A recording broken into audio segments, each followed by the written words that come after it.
هلو يا حلوين، عاملين ايه؟ النهارده جايبه لكم واحده من الاكلات اللي كلنا بنحبها ومفيش بيت بيستغنى عنها. المكرونه بالبشاميل سهله جدا وطعمها تحفه. تعالوا نشوف مع بعض ازاي نعملها خطوه بخطوه. اول حاجه هنعصج اللحمه. بصلايه كبيره مفرومه، نص كيلو لحمه. بعد ما نحط اللحمه هننزل بالبهارات: معلقه صغيره فلفل اسود، معلقه صغيره 7 بهارات،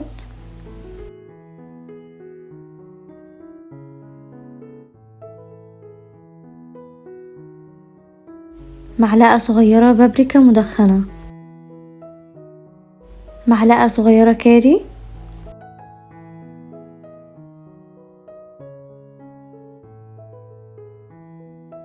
وهننزل بمكعب مرقه. بعد كده هنقلب ده كله مع بعض.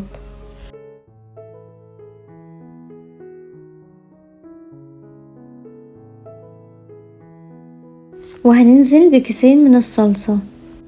تاني حاجة البشاميل: 6 معالق سمنة و6 معالق دقيق، والوصفة دي لازم الدقيق يكون قد السمنة. بمضرب يدوي وهنبدأ نقلب فيها بالشكل ده.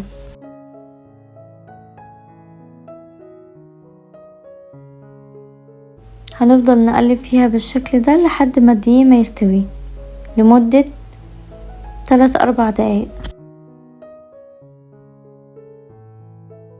وهننزل بنص معلقة صغيرة فلفل اسود،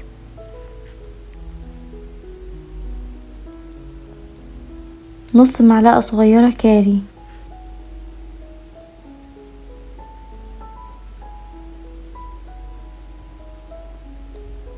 نص معلقة صغيرة 7 بهارات، ومعلقة صغيرة مرقة فوري.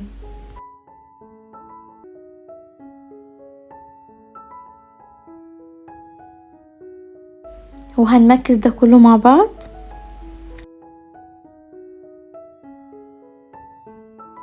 وهننزل ب3 كوبايات من اللبن.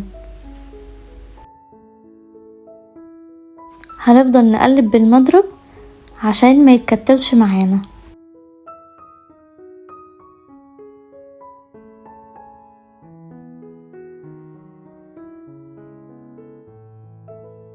معلقة الا ربع كبيرة ملح.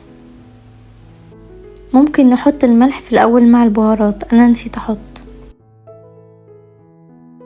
هنفضل نقلب في البشاميل لحد ما يبقى القوام معانا بالشكل ده.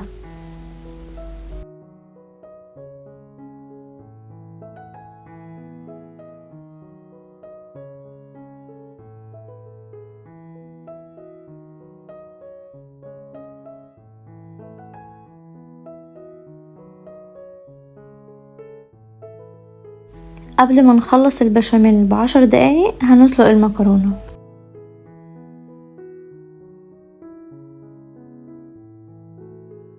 هنبدأ نرص طبقة من المكرونة،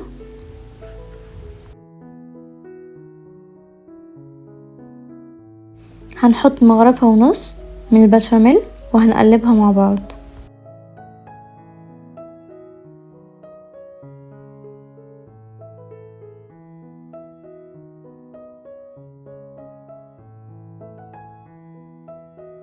بعد كده هنحط اللحمة في النص،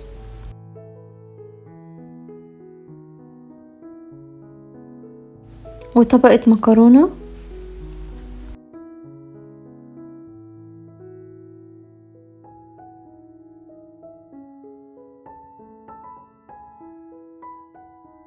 وعلى الوش هنبدأ ننزل بالبشاميل.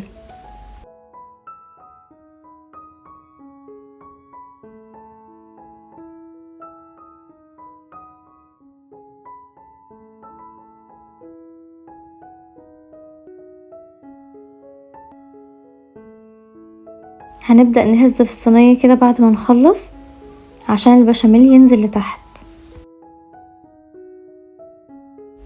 ودي كانت المكرونة البشاميل على طريقتي، جربوها تعجبكم جدا.